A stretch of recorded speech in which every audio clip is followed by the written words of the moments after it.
This is Robert Yang of robertyang.net, and I wanted to talk to you about why you should not be chewing your food like a dog.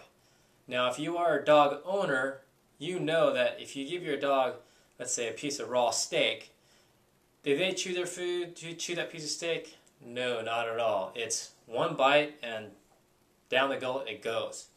Now, most people, they chew like a dog. They maybe chew 3, 4, maybe 5 times, and then down the gullet it goes. Now, chewing your food is critical for optimal digestion. So if you suffer from, let's say, gas, you've got distension of the abdominal wall, meaning you got to unbutton the top button on your pants because you eat a meal and your belly's sticking out. If you belch, if you have any of those digestive issues, then you probably will improve your digestion, improve those symptoms simply by chewing your food. Now, the reason why it's so important is because you're creating more surface area where digestive enzymes can actually break down the food, and HCl can actually surround that piece of food particle and break it down. A great analogy that I've heard given by Dr. Alan Gaby was an analogy of a pile of, let's say, ice chips and one block of ice. You put them in the hot sun, well, what's going to melt first? Well, obviously the pile of ice chips are going to melt first. It's the same thing. If you break down your food more, you're going to expose the food to digestive enzymes, to HCl, which is going to break down your food further so that when it gets to the small intestine, it can be readily absorbed. Therefore, your energy will probably go up. You're not going to get that gas, bloating, belching that you're getting. So that's where it's going to really help your digestion. Now, some other things that people don't know about chewing and the process of chewing and what it does for you and your health is that, one, that it increases salivary production, so saliva. Now, you're probably asking yourself, well, Rob, why do I want more saliva production?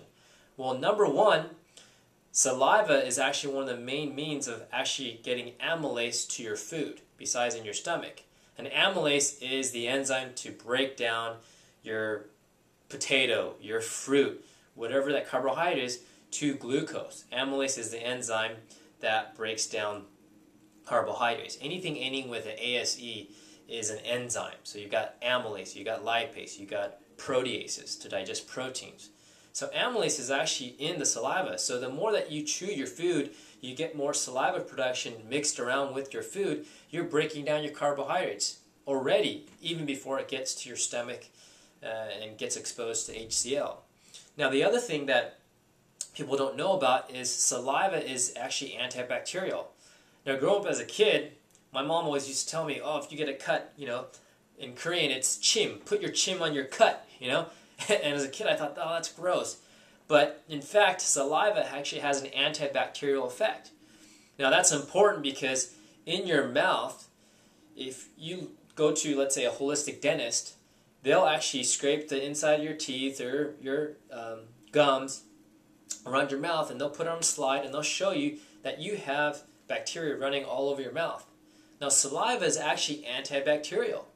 So what ends up happening is bacteria actually like to use, for example, the sucrose, sugar, as energy. So when the bonds break from glucose or fructose and that bond breaks, the bacteria feed on that energy that's produced.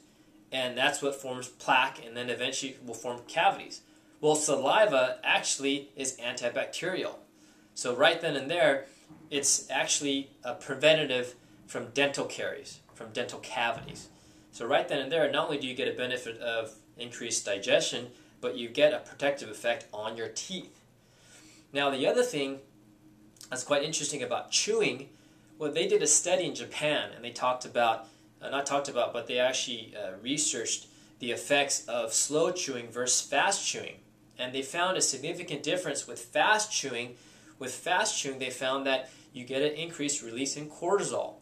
Now, for those of you that do not know, cortisol is one of our stress hormones. It's a stress hormone that helps us handle stress from chemicals, from bad eating, from stress from our parents, our kids, from work, any type of stress. Now, we know in society today we've got too much stress going on.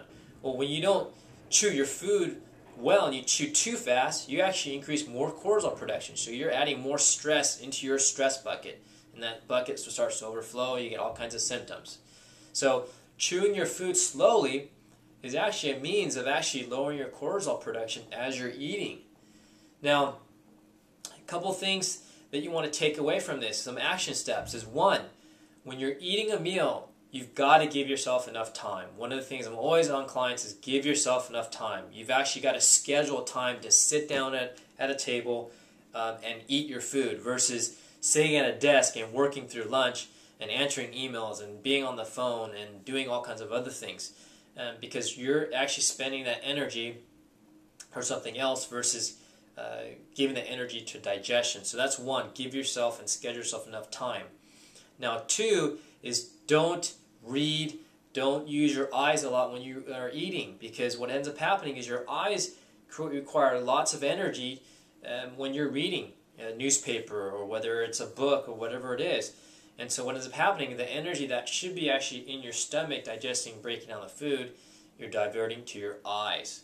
So you want to make sure you do those two things. One, give yourself enough time to actually eat your food, and two, eat in peace. So enjoy your food, be in a relaxed environment where you can actually digest your food. So remember, when you're sitting down for a meal, don't eat like your dog. Chew your food well, and you'll be on your way to better digestion, protecting your teeth, and actually somewhat helping you to control your stress levels.